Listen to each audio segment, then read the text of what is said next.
एक परिवार था जिनके पास बहुत बीघा जमीन थी।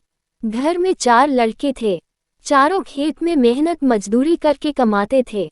परिवार बहुत बड़ा था, जितना वे मेहनत करते उतना उन्हें मिलता ना था, क्योंकि खेत में पानी की कमी थी और मौसम की मार पड़ती ही जा रही थी, जिसके कारण खाने तक के लाले थे तो बच्चों की पढ़ाई तो दूर की बात है। अगर इस बीच कोई बीमार हो जाए तो गरीबी में आटा गीला जैसी बात हो जाए।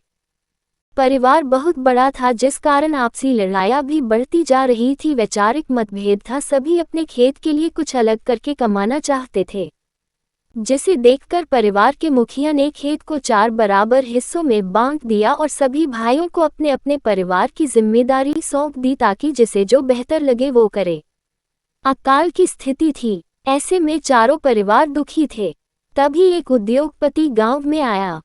उसने इन चारों भाइयों के सामने एक प्रस्ताव रखा, जिसमें उसने इनकी जमीन मांगी और बदले में जमीन की कीमत के साथ परिवार के जो भी सदस्य काम करना चाहते हैं उन्हें नौकरी का वादा किया। दूसरे दिन छोटे भाई ने सभी को विस्तार से पूरी बात बताई और कहा कि वो इस प्रस्ताव के लिए तैयार है, लेकिन बड़े दोनों भाइयों ने इनकार कर दिया। उन दोनों ने कहा, ये पुश्तैनी जमीन है, हमारी पूजनीय है, भूखे मर जाएंगे लेकिन हम जमीन ना देंगे। छोटे भाई ने बहुत समझाया लेकिन वे नहीं माने। कुछ दिनों बाद उद्योगपति ने ये प्रस्ताव अन्य खेत के मालिक को दिया। उन लोगों ने विकट परिस्थितियों एवं बच्चों के भविष्य को देखते हुए प्रस्ताव स्वीकार कर लिया।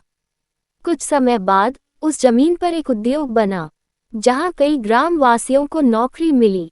साथ ही उस जमीन मालिक को जमीन की कीमत और उसके बच्चों को नौकरी भी मिली, जिससे उन लोगों ने अपना अन्य कारोबार भी शुरू किया और दूसरे शहरों में जमीन भी खरीदी और उनका जीवन सुधार गया।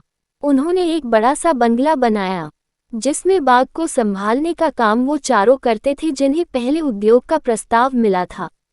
एक दिन वो उद्योगपति उस घर में आया और उसने इन चारों को देखकर पहचान लिया और पूछा, कैसा चल रहा है।